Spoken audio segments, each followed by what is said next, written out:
Jai Charanaravinda Bhaktivedanta Swami Prabhupada Ki Jai ISKCON BBT Samstapakacharya Srila Prabhupada Ki Jai Shri Guru Parampara Ki Jai Mahamantra Hare Krishna Ki Jai Shri Shri Gaura Nityananda Ki Jai Grantaraj Srimad Bhagavatam Ki Jai Nitai Gaur Premanande Hari Hari Bol.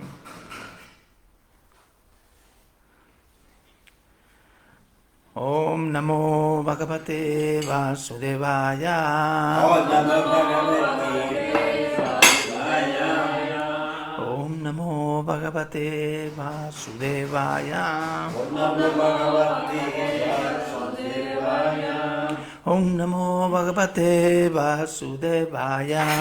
Om Namo Bhagavate Vasudevaya. Narayanam Namaskritya Naram Chaiva Narottamam Devim Sarasvatim Vyasam Tato Yayamudiraye. Antes de recitar este Srimad Bhagavatam, que es el verdadero medio de conquista, uno debe ofrecer sus respetuosas reverencias a la personalidad de Dios, Narayan, a Nara Narayan Rishi, el ser humano supremo, a la madre Sarasvati, la diosa de la erudición, a Srila Vyasadev, el autor, y a Srila Prabhupada, el traductor. Estamos leyendo el Srimad Bhagavatam, primer canto, capítulo 8, las oraciones de la reina Kunti, y el verso es el número 41. Atavisvesa Visvatman Vishvamurtes Vakesume Sneha Pasham Imam Chindi Dridam Pandu Subrisnisu Atavisvesa Visvatman Vishvamurte Swakesume Sneha Pasham Imam Chindi Dridam Pandu Subrisnisu Atavisvesa Visvatman Vishvamurte Swakesume Sneha Pasham Imam Chindi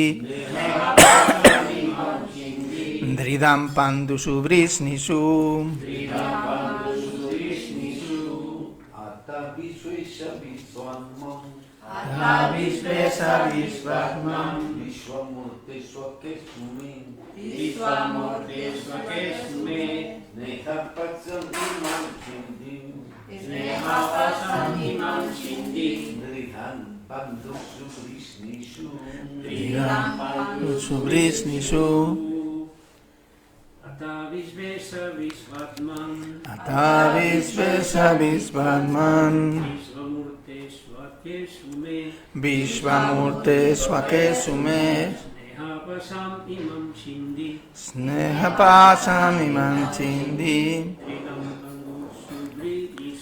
Dridam Pandu Subrisnisu Atavisvesa Visvatman Atavisvesa Visvatman Vishvamurte Swakesume Vishvamurte Swakesume Sneha Pasham Imam Chindi Sneha Pasham Imam Chindi Dridam Pandu Subrisnisu Dridam Pandu Subrisnisu Atavisvesa Visvatman Atavisvesa Visvatman Vishvamurte Swakesume Vishvamurte Swakesume Sneha Pasham Imam Chindi Sneha Pasham Imam Chindi Dridam Pandu Subrisnisu. Traducción y significado por su divina gracia Srila Prabhupada Ki. Ata, por lo tanto, Visva Isha, oh Señor del universo, Vishva Atman, oh alma del universo, Vishvamurte, oh personalidad de la forma universal,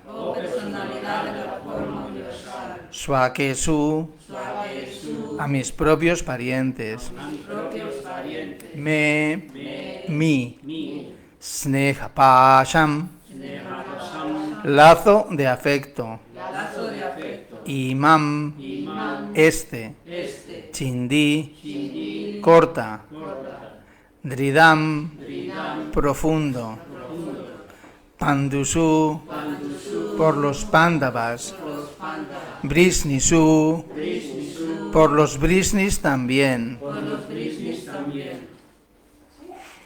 Traducción: oh Señor del universo, alma del universo, oh personalidad de la forma del universo, por favor, corta, pues, el lazo del afecto que siento por mis parientes, los Pándavas y los Brisnis.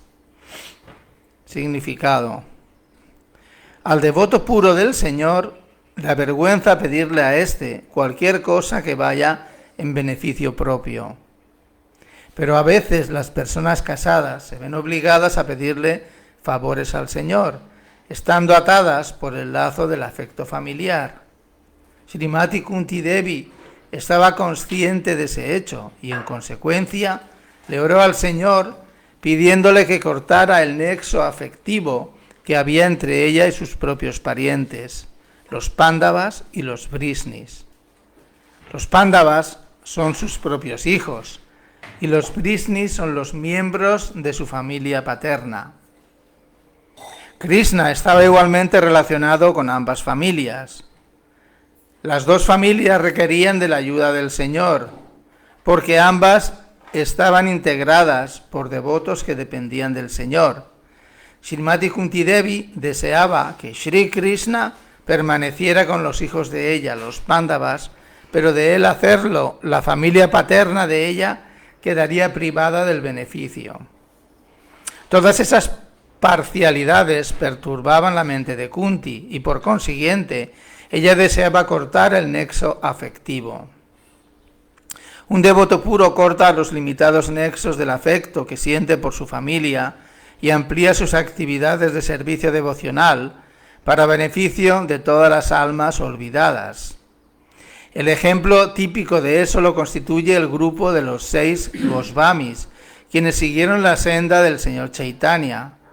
Todos ellos pertenecían a las familias más iluminadas, cultas y ricas de las castas superiores, mas, por el bien de la población en general, ellos abandonaron sus comodidades hogareñas y se volvieron mendicantes. Cortar todo afecto familiar significa ensanchar el campo de las actividades. A nadie se le puede dar el título de brahmana, rey, líder público o devoto del Señor si no hace eso. La personalidad de Dios en el papel de un rey ideal enseñó esto con el ejemplo. Sri Ramachandra cortó el nexo de afecto que lo unía a su querida esposa para manifestar las cualidades de un rey ideal. Personalidades como un brahmana, un devoto, un rey o un líder público deben tener una mente muy amplia en el desempeño de sus deberes respectivos. Srimati Kunti Devi estaba consciente de este hecho y por ser débil oró pidiendo liberarse de ese cautiverio que es el afecto familiar. Al Señor se le llama aquí el Señor del universo o el Señor de la mente universal, indicando así su todopoderosa capacidad de cortar el apretado nudo del afecto familiar.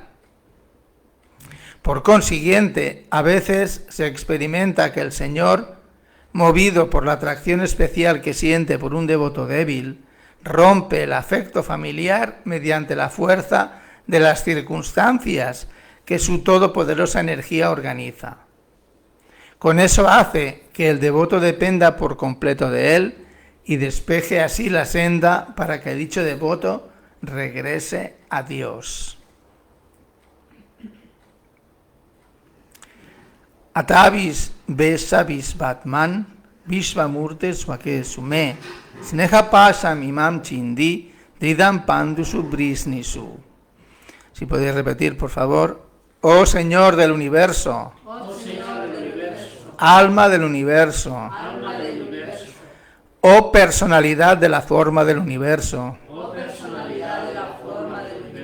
por favor, corta pues el lazo del afecto que siento por mis parientes, los Pándavas y los Brisnis.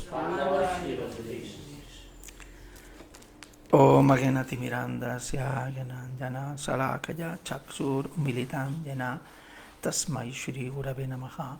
Ya Shri Krishna Chaitanya Prabhu Nityananda Shri Advaita Gadadhar Shri Vasadi Gaura Bhakta Vrinda. Hare Krishna Krishna Krishna Hare Hare, Hare Rama Rama Rama Hare Hare. Esto es uno de los últimos versos de las oraciones de la reina Kunti. Quedan 2 versos más en que está mostrando esas oraciones que, como hemos leído en todos los días anteriores, son oraciones tremendamente hermosas y que reconocen la posición especial que ocupa Krishna. El otro día estaba leyendo unas citas de Prabhupada que dice que mucha gente hace biografías, ¿verdad? Hacen autobiografías, eso está bastante de moda además. Hacen autobiografía de esta, autobiografía del otro. Y a veces uno está interesado en leer eso, pero a veces muchas personas no se interesan por la autobiografía de Krishna, que es la autobiografía original porque es la personalidad de Dios. Entonces ahí lo encontramos en el Srimad Bhagavatam, en el 10º canto, que habla especialmente de Krishna, y también en el Bhagavad Gita encontramos la otra parte. Entonces, el interés, por ejemplo, por Krishna surge, por ejemplo, cuando uno despierta en su corazón su conciencia de Krishna. Aquí, por ejemplo, en este verso vemos como a la reina Kunti le está diciendo que le quite los apegos. Los apegos es una de las cosas que por las cuales estamos atados a este mundo material. Como decía Prabhupada, que nadie llega aquí a este mundo por casualidad. A veces uno puede... Esas las filosofías de la casualidad son filosofías tontas. Dice Prabhupada, solía decir que eso es como si a uno lo meten en la cárcel y entonces te preguntan, ¿y tú por qué estás en la cárcel? Tú dices, no, yo estoy aquí por casualidad.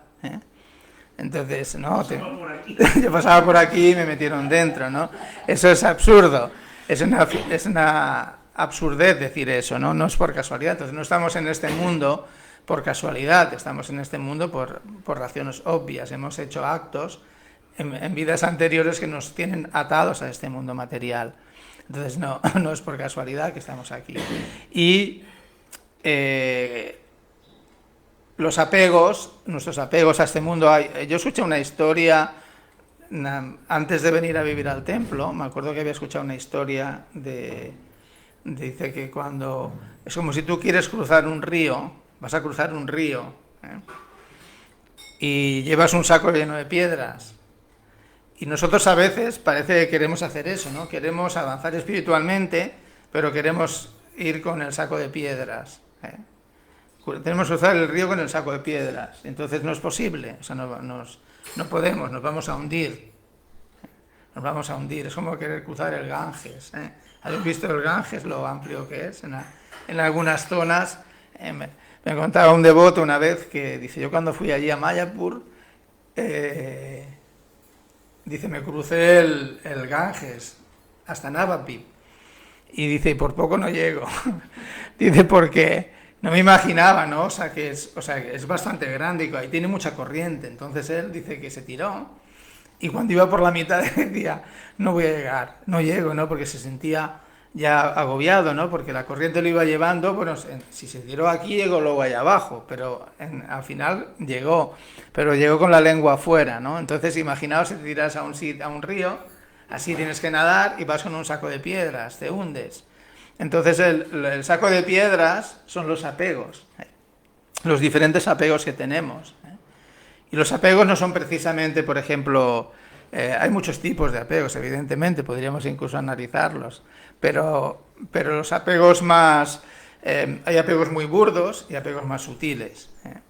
A veces uno, por ejemplo, la televisión, por ejemplo, ¿no? Uno coge una televisión, ahora con los ordenadores, por ejemplo, la televisión ha quedado eclipsada.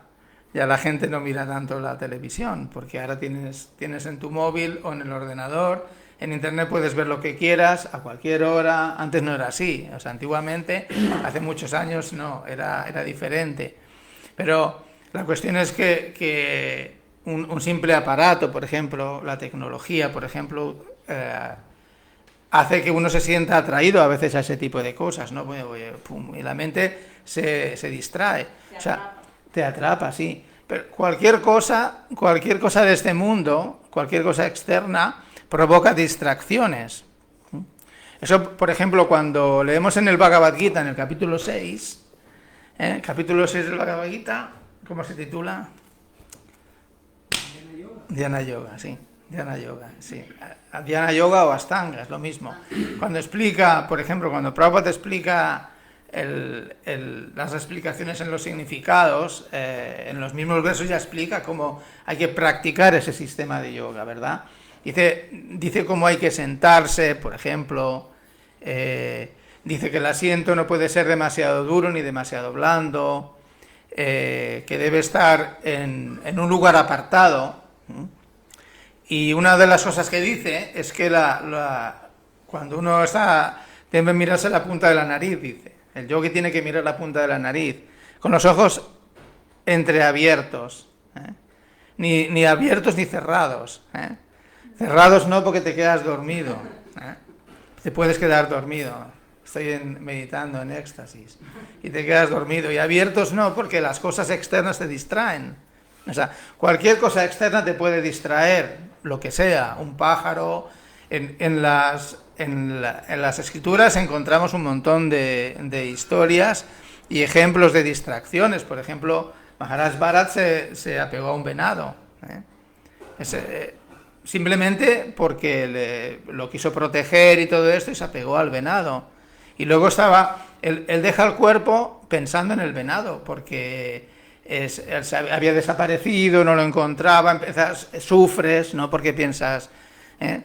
Que si lo analizas de otra manera, te das cuenta de que a veces uno cree que puede controlar.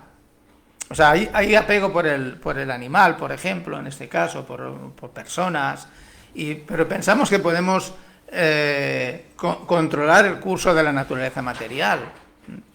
Y hay muchos ejemplos en la vida real, por ejemplo, de que el ser humano quiere controlar la naturaleza material, ¿verdad? O sea, el otro día no sé quién me estaba diciendo que, no sé, los chinos o esto, quieren controlar las lluvias. Son unos estúpidos. O sea, ese es el colmo de la estupidez, querer controlar la fuerza de la naturaleza material. No puedes controlar, o sea, tenemos cientos de ejemplos de que no se puede controlar. O sea, por ejemplo, cuando pasa algo como ahora, pues esto del volcán ese, el volcán que no parecía un volcán. Sí, el de La Palma. O sea, no parecía un volcán. Incluso hay un artículo, un reportaje que lo hicieron no hace mucho, y dice eso, dice, hay un volcán que parece un volcán, y un estudio que hacían no sé quiénes eran, unos que hacían un estudio, decían que ese volcán podía causar un tsunami. Un tsunami, o sea, podía influenciar en eso, y lo dijeron no hace mucho. O sea, pero, ¿quién puede controlar eso? ¿Quién puede controlar ese tipo de actuaciones de la naturaleza material? Sí, los semidioses, ¿no? hay semidioses que controlan los aspectos de la naturaleza material, pero que el ser humano, por ejemplo, no tiene en el nivel para poder controlar esas cosas. No podemos controlar eso. Aun y así, por estupidez, el ser humano a veces piensa que él puede controlar o que podemos controlar a otros seres humanos, por ejemplo, y en la historia tenemos ejemplos sobrados de todo eso, de gobernantes, por ejemplo, aquí en el significado se está hablando de eso, dice que un rey o un devoto o gobernante o lo que sea, o sea, está hablando de personalidades que pueden tener incidencia en la sociedad en que vivimos. Por ejemplo, un gobernante tiene una responsabilidad muy grande. Por eso se dice, en el Shastra se dice que los gobernantes pagan un porcentaje de las reacciones de las actividades piadosas o pecaminosas de sus súbditos. Tienen que pagar por eso. Tú estás asumiendo una responsabilidad. Sí, yo me hago cargo del país, por ejemplo. Si voy a gobernar, donde se ve muy bien, por ejemplo, aquí en el significado también habla de Ramachandra, el señor Ramachandra, que era el rey ideal. El señor Ramachandra era el rey ideal. Y cuando leemos el Ramayana, por ejemplo, vemos unos ejemplos muy ilustrativos de cómo se debe gobernar. Y da toda una serie de pautas. Cuando el hermano del señor Ramachandra, Bharat, el Maharaj, iba a ser coronado rey, pero él no quiso ser coronado, él dijo que no. Él se quedó a cargo del reino, pero dejó ahí los zapatos, las sandalias del señor Ramachandra, porque él no quería asumir esa posición. Pero se fueron a buscarlo. Hay un momento en que lo van a buscar, dice, no, vamos a buscarlo allí, está en el exilio, vamos a buscarlo para que venga a gobernar. Y cuando llega allí, Ramachandra le dice que no, que él va a cumplir lo que le ha pedido su padre, Maharaj Dasarat. Dice, no, yo voy a hacer es el deseo de mi padre, me dijo esto y voy a cumplirlo, me voy a quedar en los 14 años en el exilio. Entonces dice eso, y entonces le explica a Bharat cómo tiene que gobernar. Y le dice hay un montón de indicaciones que además cuando las escuchas, cuando lo lees, cuando lees esas cosas que le dice, es de lo más lógico. Son cosas que son de una lógica aplastante. Por ejemplo, le dice que un buen gobernante tiene que cuidarse de que todos sus súbditos tengan agua potable gratuita. Eso es lo que dice. O sea, es una responsabilidad del gobernante que todos los ciudadanos, y cuando dice ciudadanos, especifica, no se refiere solamente a seres humanos. Los ciudadanos también son animales, los animales son ciudadanos. Los animales sí, toda entidad viviente. Los animales también son ciudadanos porque han nacido en tu país. Por lo tanto, el rey que gobierna un reino tiene que preocuparse de que los animales también estén bien atendidos, se les suministre lo necesario. Entonces, ahí dice agua potable, gratuita. Lo dice muy claro. Eso ya ahora... Eso era antes de que hubiera agua en botellas de plástico y todo esto. La agua del grifo tampoco es gratuita, joder. Ya lo sé. Pero bueno, es lo que dice que es uno de los deberes. Entonces, en teoría, la naturaleza misma, si el reino es próspero, la naturaleza da agua, hay pozos y... yo recuerdo una vez que estuve en casa de un devoto ahí en el Pirineo y me dijo, vamos a ver que ahí hay otros devotos que viven en el otro lado, bajamos el controller, Suresvara. Entonces nos dice, vamos a bajar, tenemos que ir a la otra, de bajar por la montaña y luego subías a la otra. Y ahí viven una devota que se llama Eva, de Alemania. Pero hace muchos años que viven ahí con Xavi, que él es del norte.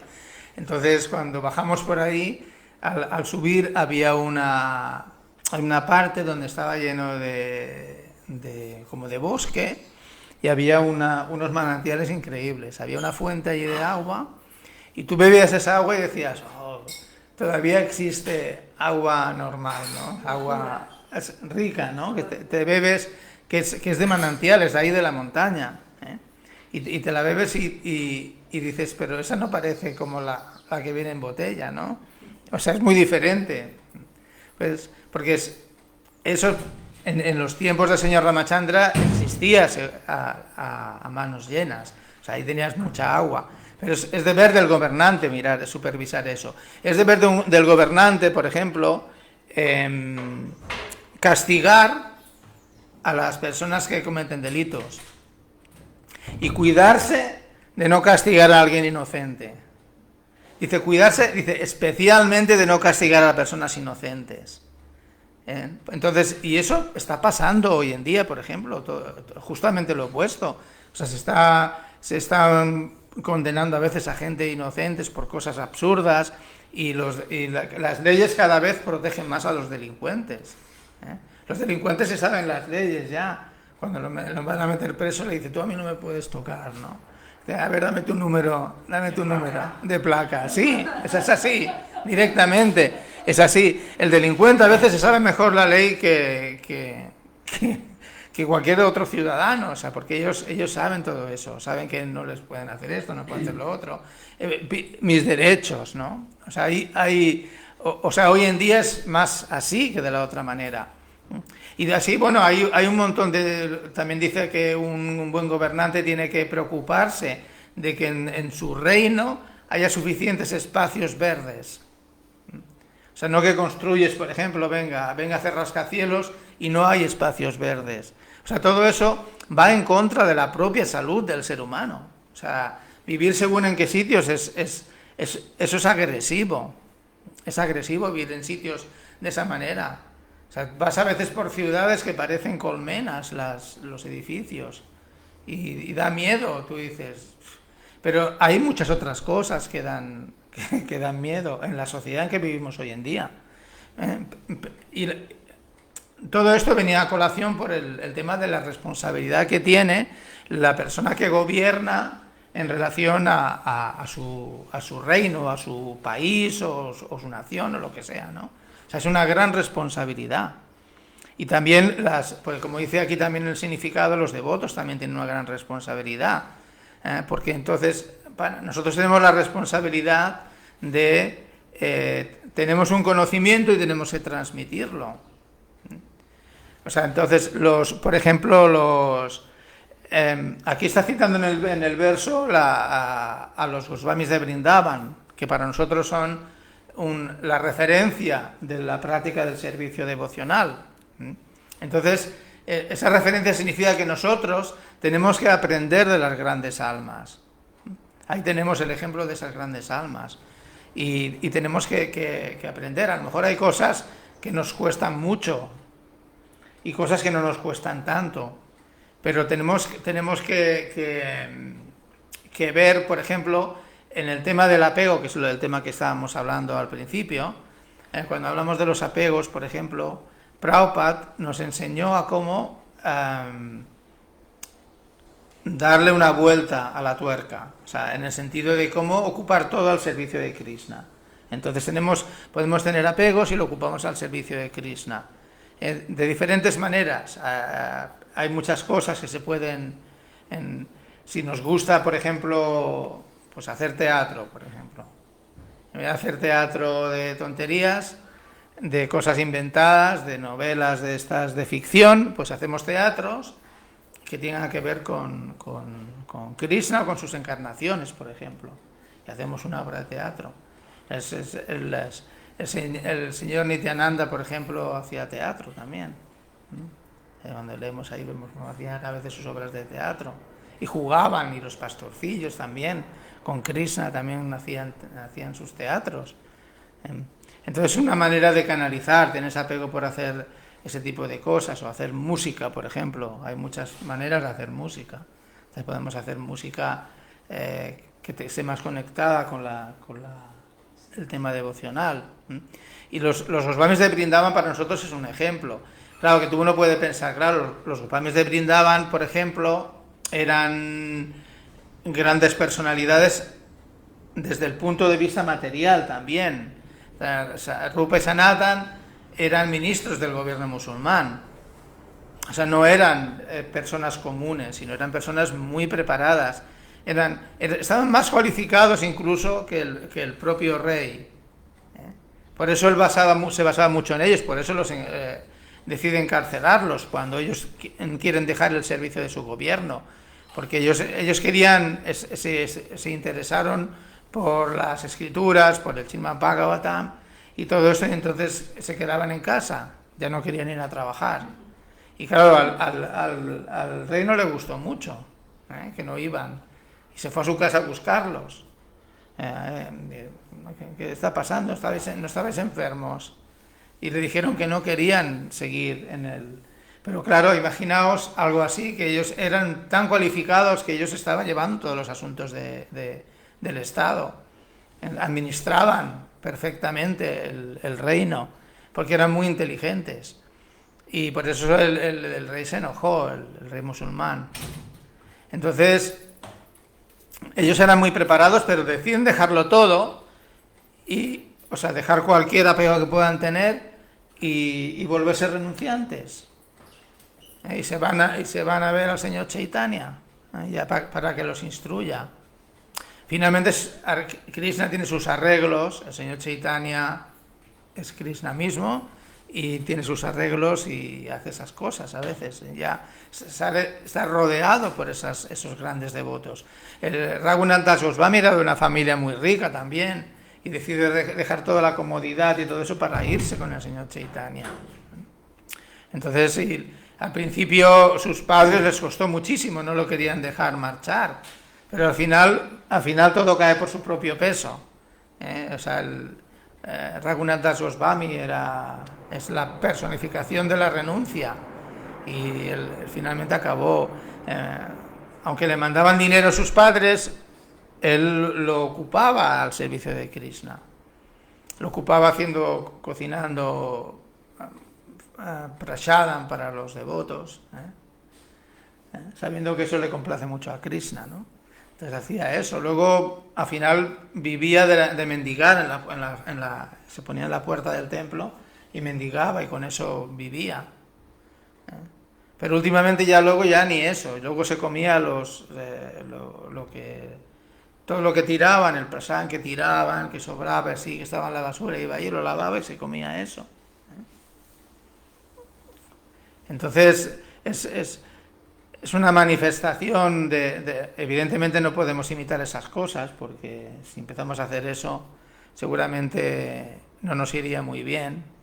Yo me acuerdo cuando estaba haciendo el curso de Bhaktas en la granja, nada más llegar, en el año 85, me acuerdo que escuchábamos las clases y había una clase que era sobre los acharyas, y hablaba de los Goswamis. Entonces decían que dormían solo 2 o 3 horas al día, y que cada día dormían debajo de un árbol distinto para no apegarse. Entonces, como lo escuchabas eso en las clases, decía, bueno, pues yo voy a hacer lo mismo, ¿no? Yo voy a dormir 2 o 3 horas, así no me apego, ¿no? Y entonces, no, pero uno hace burradas a veces en esos momentos, cuando uno es muy, muy, muy neófito, pero el estúpido, como Einstein decía, el estúpido se cree que lo sabe todo. Por eso tiene esa actitud a veces. El inteligente sabe que siempre tiene algo para aprender, y por eso escucha a los demás y respeta a los demás. El estúpido es el que no respeta. Cuando vemos a alguien que no respeta, es por eso, porque piensa que lo sabe todo. Y entonces cuando uno se hace devoto, ya se piensa, yo ya soy un devoto aquí, porque canto 16 rondas, porque me levanto al Mangalarti todos los días, por ejemplo. Uno ya piensa así, entonces ya quiere hacer ese tipo de cosas. Y yo estaba con un Bhakta italiano, Bhakta Claudio, y entonces cuando estábamos en las clases por la mañana, a la hora del Bhagavatam, siempre nos entra sueño, pero si no duermes todavía te entra más. Entonces él estaba sentado en la granja. En aquella época había muchos devotos, había más de 100 devotos. En esa época estaba el BBT también ahí, había muchos discípulos de Prabhupada. Él se sentaba atrás, y el suelo también es de mármol. Entonces un día se hace así, y estaba balanceándose. Y entonces en uno de esos balanceos había uno que le llamaba, y él le decía, déjame, no me molestes. Y al final se cayó, ¿no? Y dice, ¡plaf! Y se dio plaf, y todo el mundo se giró, todos estaban ahí, se giraron todos, ¿no? Y eso le pasó porque no dormía.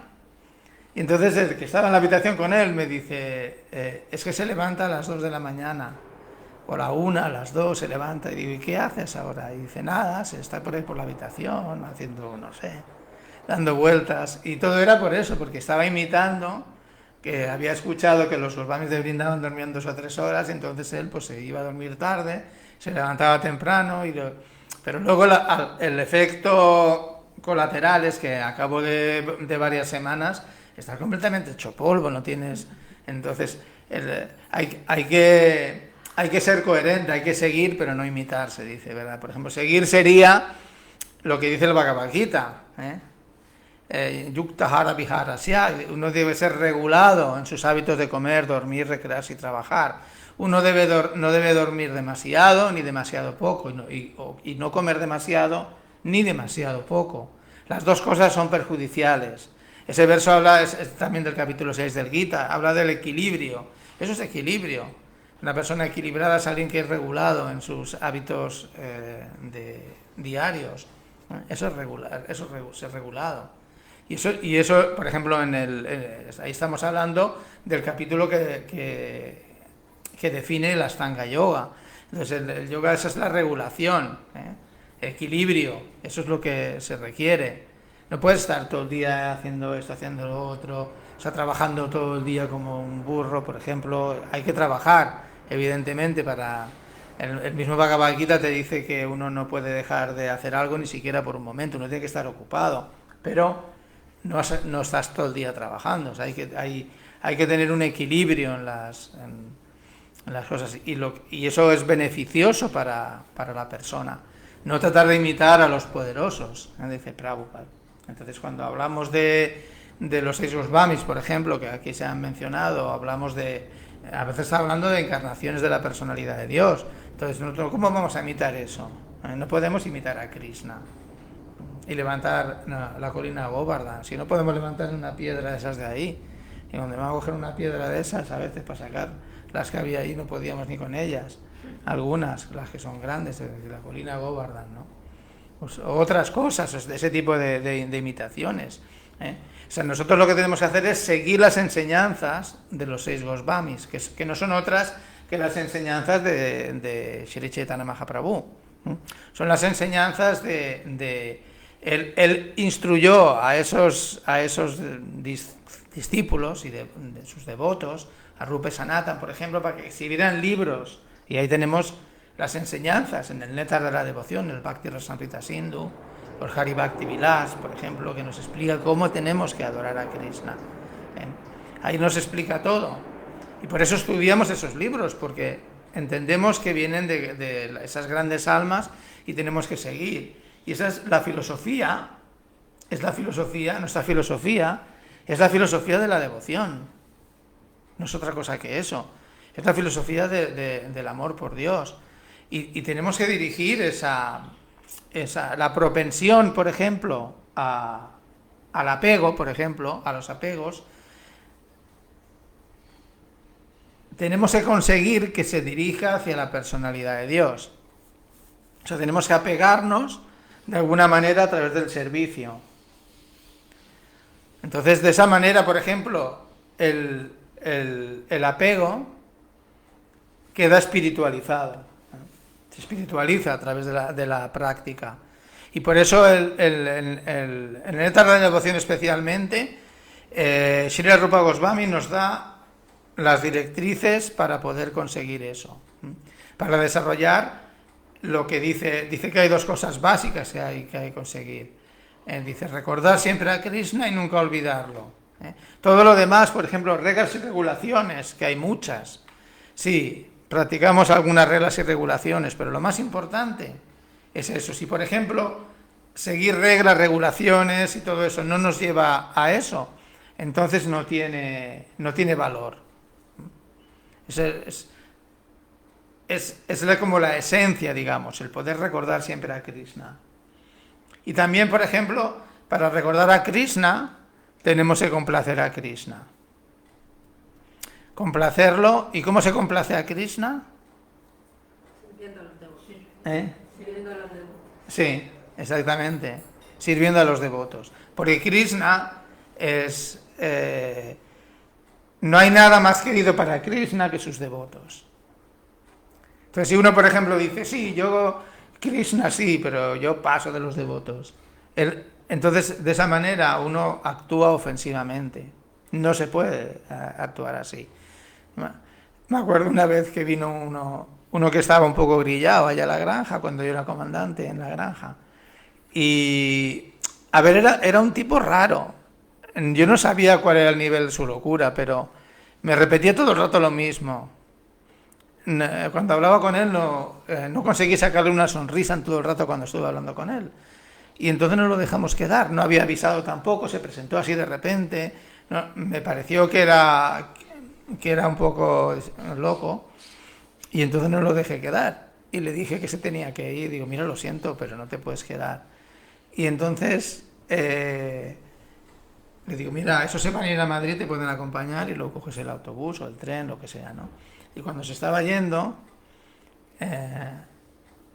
ya se estaba marchando así, se paran desde muy lejos, en la esquina ya cuando sabes, dice, paso de vosotros. Y se va, vuelve y dice, pero de Krishna no.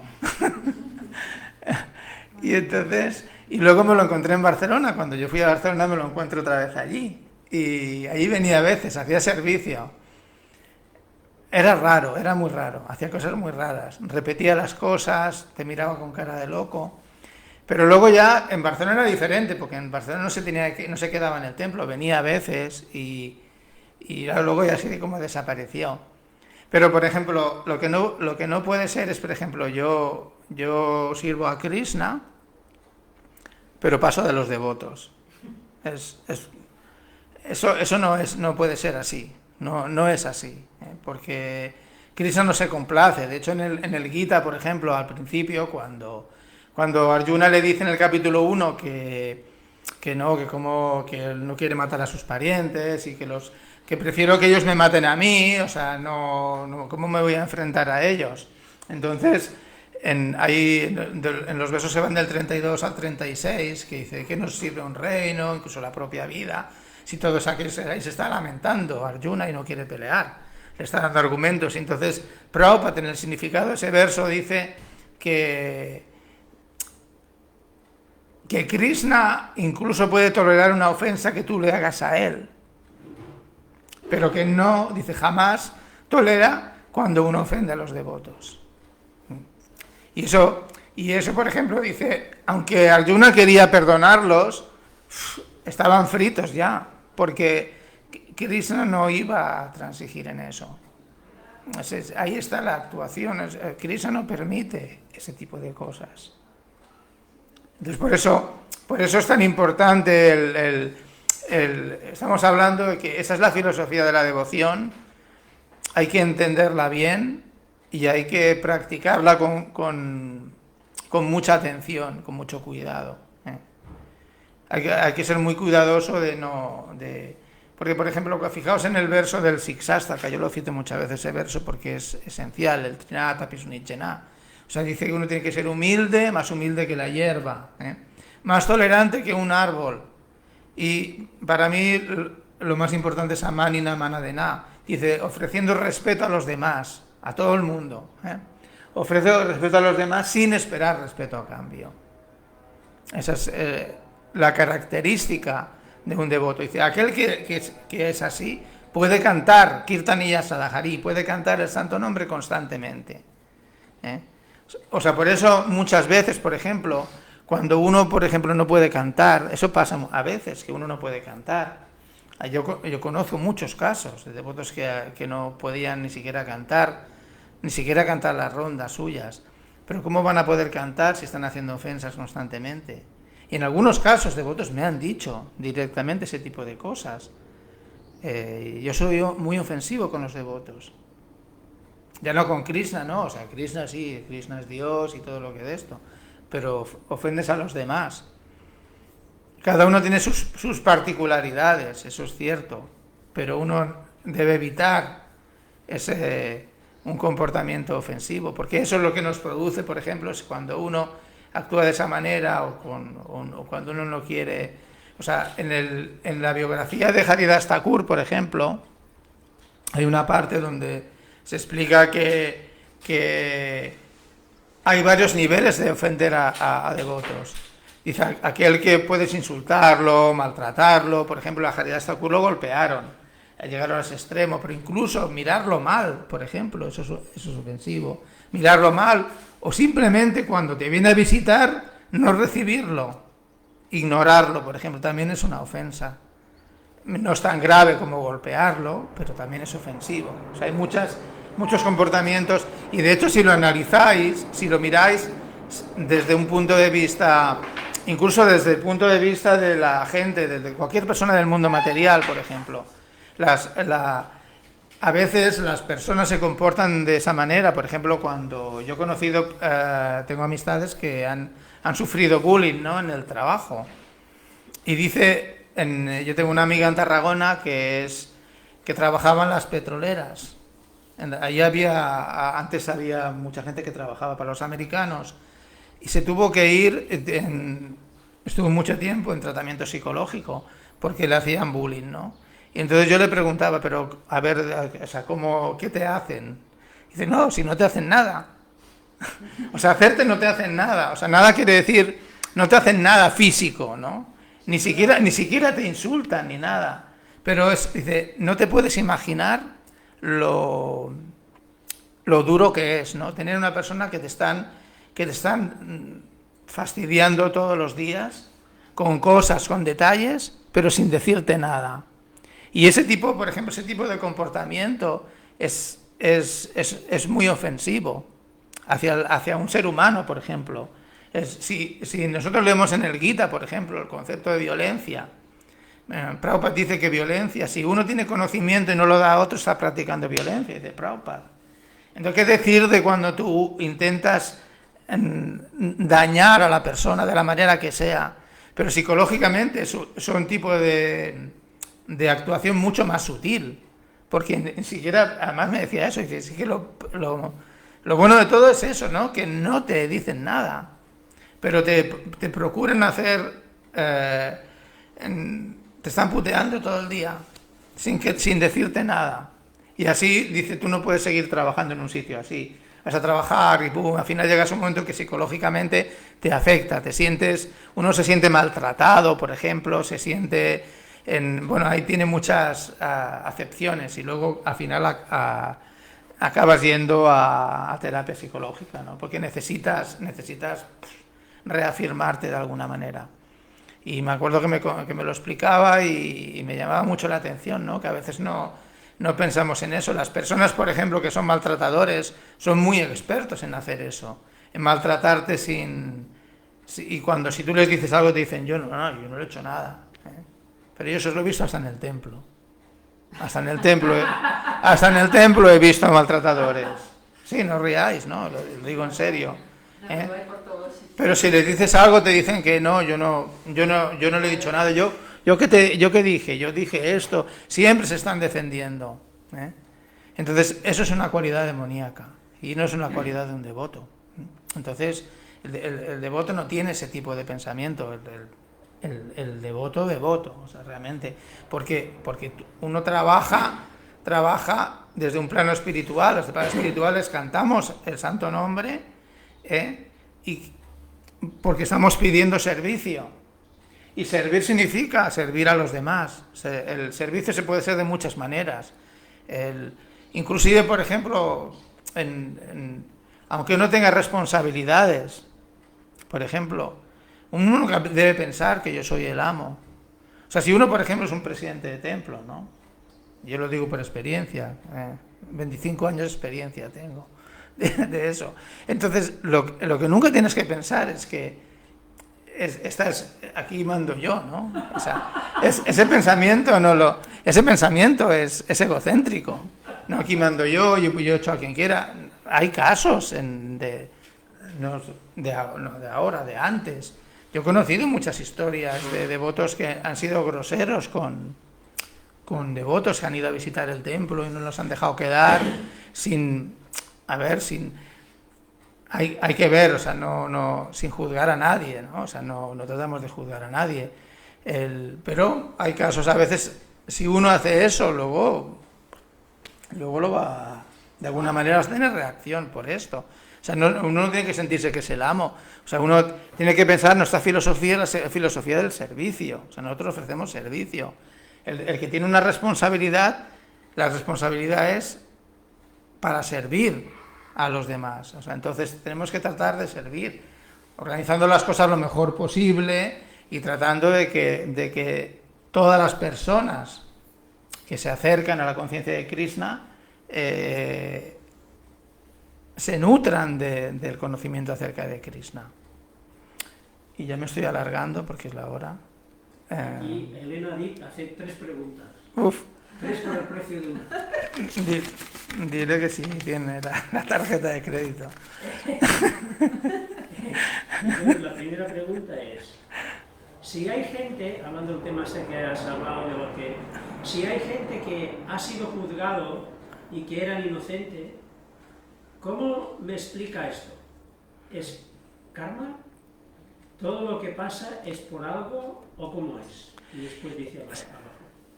Según esto, algún pecado ha hecho. Y después tiene otra pregunta al final que dice, ¿desde qué nivel espiritual devoto deja de sentirse ofendido? Después de A ver, el tema o sea, yo hablo de casos, hay casos reales, de gente que los han metido en prisión durante todo un montón de años y luego se ha descubierto que eran inocentes. Entonces, hay 2 maneras de verlo. O sea, evidentemente es por un karma, evidentemente todo lo que pasa aquí es por karma, no es por casualidad, eso es cierto.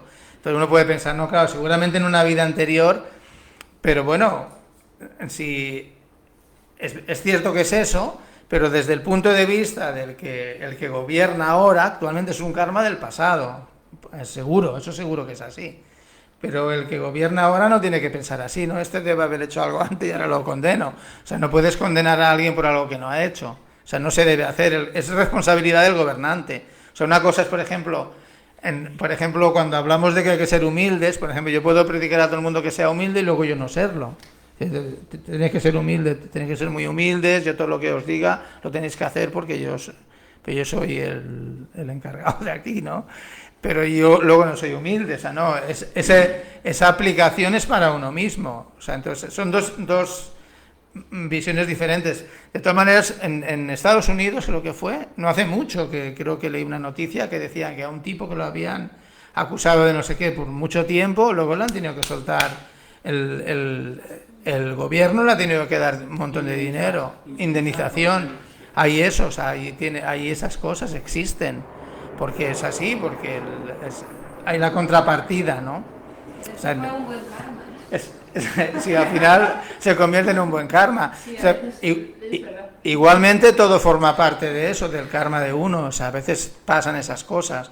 Pero el rey, desde el punto de vista que yo lo hablaba en la clase, especialmente es que el rey o gobernante o lo que sea, tiene que procurar que eso no ocurra. O sea, de condenar a una persona inocente de un acto que no ha hecho, por ejemplo. Ese es el prisma que yo estaba dando. Pero sí, evidentemente es de un karma pasado. Lo que pasa es que han cometido la acción, pero se han olvidado de que la han cometido y piensan que no ha hecho nada. Pero como la ley de Krishna es otra, entonces a través de la ley de Krishna pone a un juez para que lo condene también, aunque el juez ni siquiera sabía que él era culpable. Sí, pero de otra vida sería. En otra vida. No sé. Espera, que contesto la otra, falta otra cosa, ¿La ¿no? otra, te acuerdas? ¿Desde No. qué nivel espiritual el devoto deja de sentirse ofendido? Eso es un nivel muy elevado. Claro, cuando uno siente, por ejemplo, uno siente ninguna ofensa, pues tenemos varios ejemplos en las escrituras, pero eso es un nivel muy alto, porque generalmente nosotros nos molestamos por cualquier cosa, nos hacen a cualquier cosa y ya nos molesta. Y cuando vemos niveles como, a mí me gusta el Pariksit Maharaj, porque cuando es maldecido, no... O sea, Samika Rishi dice que él ya sabía que no iba a contrastar la maldición porque tenía poder para hacerlo y no lo iba a hacer, pero es un nivel espiritual muy alto. Ese ya está en un nivel de devoción pura, prácticamente. O sea, que no tienes ninguna animadversión hacia ningún ser viviente. Son niveles muy altos. No sabría decir en qué nivel porque yo no estoy en ese nivel. Entonces, clasificarlo no lo voy a hacer. Pero son niveles de mucha devoción. Que a veces intentamos justificar también comportamientos negativos diciéndolo como, bueno, es su karma, ¿no? Entonces a veces pues el abuso se justifica con eso, que bueno, es el karma de que se le abuse y ya está, y yo soy el agente del karma. Entonces eso también hay que tener mucho cuidado. Eso es una mentalidad de sinvergüenza. El que te dice eso es un sinvergüenza. Directamente. Yo conozco un caso en el Templo de Barcelona, pero hace muchos años, estamos hablando de hace más de 30 años, que un devoto le vendió a otro unos puñales, no sé qué historia, ¿no? Y entonces le dijo que había ido a un barco y había ahí el capitán del barco y no sé qué, no sé cuánto, que eran de no sé dónde, de la Conchinchina los puñales. Luego resulta que los había comprado ahí en el centro de Barcelona, pero el otro los vio. Entonces te han vendido unos puñales a unas dagas, no sé lo que eran. Yo no los había visto. Y te lo han vendido a un... O sea, los compras a 3 euros y se los vendes a 30. No, a 7 no, a 30. Se lo vendió muy caro.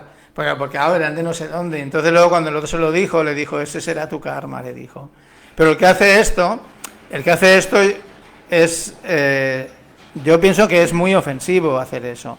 Primero porque no tienes por qué engañar. Y si tú dices, bueno, es que un comerciante puede, sí, según a quién, pero de esa manera, por ejemplo, a otro devoto, vendiéndole una cosa que le has comprado ahí, por lo menos te inventes toda esa historia y luego no le digas que es su karma.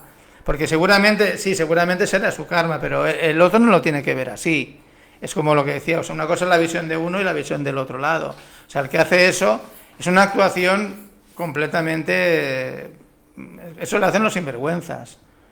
Es así, porque yo no engañaría a un amigo mío. O sea, no engañaría a nadie, o sea, con esas cosas. A mí no me gusta engañar. Entonces, pero ¿qué decir de engañar a una persona que es devota, y con la cual compartes? O sea, eso es... ¿Qué calificativo le podéis poner a eso? Ponerle que queráis. Pero no un calificativo muy bueno. Elena sigue con otra pregunta. En relación, dice, ¿qué papel juega falso ego en que sentimos ofendidos? ¿Cómo mejor esto y no sentirse, cómo mejorar esto y no sentirse ofendidos? Bueno, el falso. ¿Cómo mejorar? Sí. ¿Cómo mejorar? Bueno, precisamente a través. Yo doy 2 recomendaciones. Una es a través, o sea, a veces Prabhupada dice en el Bhagavad Gita que uno no debe tener en cuenta las pequeñas ofensas de que somos objeto a veces de los demás, porque siempre nos podemos sentir ofendidos por alguna cosa. Pero hay que aprender que eso a veces no tiene importancia, a veces son cosas, incluso muchas veces son sin querer. O sea, otra cosa es cuando es una cosa intencionada, que tú ves que realmente la persona tiene mala intención, entonces... Ahí sí que hay que poner otra... Pero las pequeñas ofensas hay que aprender mediante el estudio de los libros.